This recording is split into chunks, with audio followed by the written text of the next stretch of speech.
नमस्कार दोस्तों, डॉक्टर शर्मा आयु क्लिनिक में आपका स्वागत है।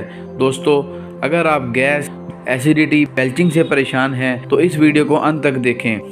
होम रेमेडी में आप हरड़ का पाउडर 2.5 से 5 ग्राम शहद और गुड़ में अच्छे से मिक्स करके पानी के साथ दिन में 3 बार ले सकते हैं। इससे आपको फ़ायदा होगा। अगर आप आयुर्वेदिक औषधि का उपयोग करना चाहते हैं तो टैबलेट कामदुदा रस मोती युक्त 1 टैबलेट दिन में 3 बार पानी से लें। अगर आपको हमारी पोस्ट पसंद आई हो, इसे लाइक और सब्सक्राइब करें और अपने दोस्तों के साथ शेयर करें। धन्यवाद।